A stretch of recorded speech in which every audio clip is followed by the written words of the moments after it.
Chapter 9, Finding the Baby.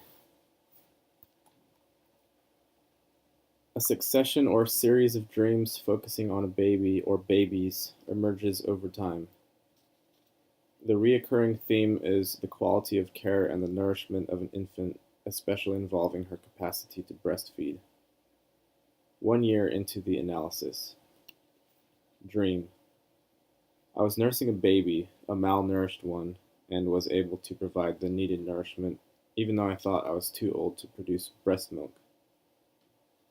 1.5 years into the analysis. Dream. 8 a.m. I am in a nursery with some other women. We are looking after the babies who are sleeping on several massage tables covered with white sheets. The tables have been pushed together so that there is a broad expanse of surface area. The babies are newborn, so they can all be left on the tabletops without being in danger of falling off. The women are coming and going, taking turns watching the babies. At one point I see that one of the babies has wiggled over toward one of the cracks between the tables.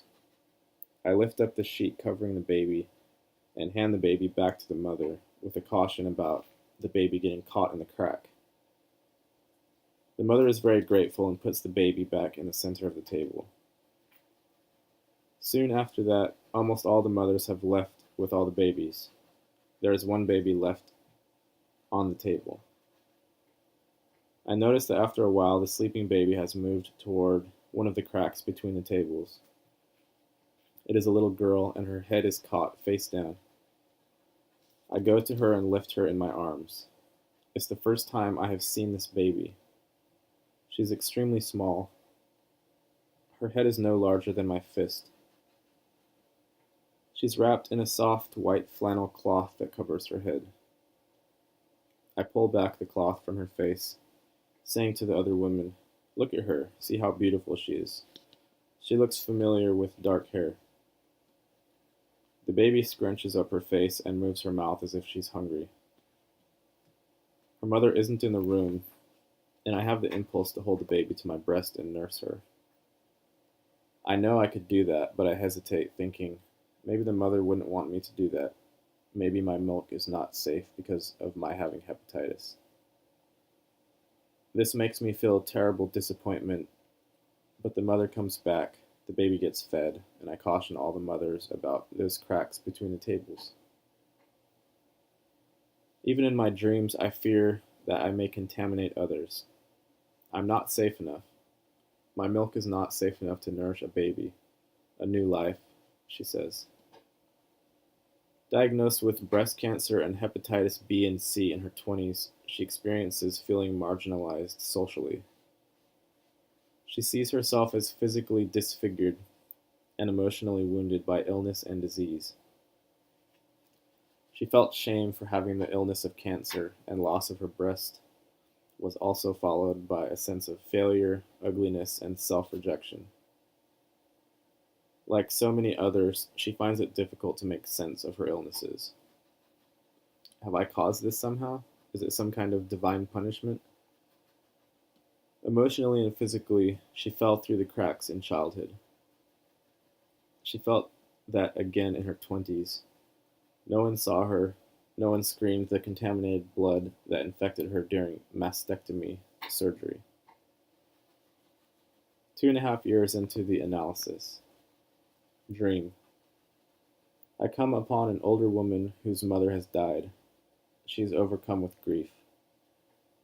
I can think of no other way to comfort her but to offer her my breast. She nurses hungrily while I explain to some other women that I can do this even though I only have one breast and even though the woman is so old. "See," I say, pointing to the woman. "I have wrapped her in a blanket. She's warm and comforted. It's working just fine." Laura reflects. I'm taking the grieving and hungry part of myself to my own breast. The one breast will have to be enough. I'm defending myself against the possible criticism and lack of faith of the other women. Could the older woman be my mother? After a long pause, she says, "I feel that my mother was emotionally needed and the she in the dream really could be me. I answer, you are engaged in what might seem impossible, unacceptable, and even shocking. You are actively determining what is needed in the moment. In the presence of such profound grief, you can think of no better way. Offering one's breast is an instinctual, primal biological impulse with an infant. Here, this offering is symbolic. You offer your breast to a bereft and vulnerable woman. You hold her close to your heart. You swaddle this older, grieving woman. She is the daughter of a deceased mother. She is full of sorrow and hunger. You bring her toward your heart and feed the hunger of her entire being, keeping her warm and containing her fully. This is the compassion of one woman to another, a mother to a daughter, and a daughter to an elder mother. I pause for her to catch up with my reflections and continue. Laura, you are a daughter who has lost her mother. You are a mother who has lost her first pregnancy. Your mother lost her mother, and so on. The deepest biological connection is between a mother and her child, and at some point must be surrendered. I am telling Laura that in this dream she is accepting and taking responsibility for the care of her own grief for herself. What has been wounded in the feminine has to be healed in the feminine. I understand that Laura is able to psychologically use me as a mother figure. She is projecting this feeling onto the analysis and me. This is a positive transference. She is symbolically and emotionally held with care and fed emotionally and spiritually. She is learning to feed herself by taking this time to honor her dreams, feelings, and reflections on her life in a safe setting. 4 years into the analysis. Dream. I am sitting beside a young man. We are both in our youth, our 20s. Something extraordinary has happened, maybe even cataclysmic, and we are left to care for the life that is left on earth, to nurture the young animals remaining. I look to my left toward the young man and hand him an infant. He holds it to his breast, and the baby immediately puts its mouth on the man's breast and starts nursing. I am amazed and thrilled to see that this is possible. I say, I didn't know that you could do that, but I see how natural it seems. The young man takes this completely in stride. I then take another creature in my arms. I look down into the baby's face and see that it has the trunk of a miniature elephant. It is a tiny elephant. The trunk moves immediately to my right breast, or where it used to be, reaching through the white shirt I'm wearing. I think, look how well this is working. It really helps to have a trunk. My feeling in this dream, Laura says, is that we are all survivors and we are charged with structuring a new way to be in life. The new life will be completely different from whatever we have known before. In both cases, the young man's and mine, the nurturing person doesn't have to have a female breast. All humans can nurture the young of all species. I sense her focusing more on how to creatively move in life after enormous upheaval.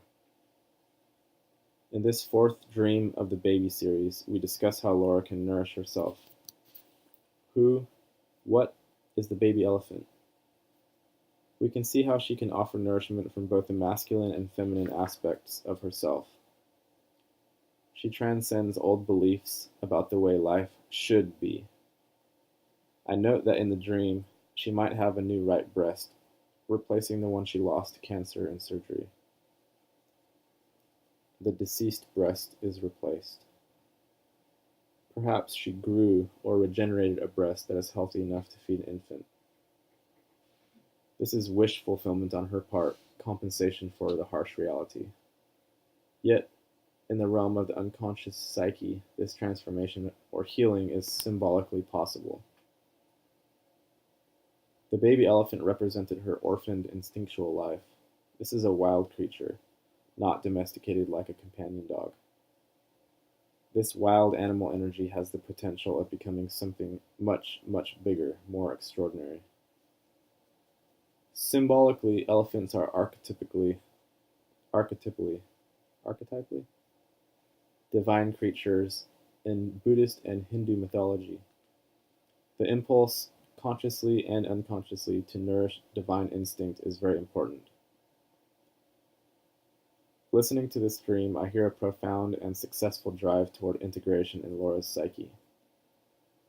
She and a sensitive, generous young man are working cooperatively in acknowledging the interdependence of living species. He is an aspect of her inner masculine capacities, the animus. Here he is integrated, full of youthful energy and maternal capacity. She accepts him as part of herself that is capable of nourishing her instinctual life. The archetype of the infant or baby carries the developing sense of the future or futurity and creativity. Something new has arrived, is developing, and life carries on in the face of cataclysmic events. Over time, Laura and I continue to follow the amplification of such symbols rising, amplifying them to broader and deeper collective understanding. Universal stories, myths, folk tales, and fairy tales are rooted in timeless archetypal realm of the psyche. The deeper unconscious is further away from personal, biographical life and personality conflicts. Laura's feelings, memories, and personal associations must be attended to first. Then we amplify symbols, stories, and themes to find the deeper universal meanings.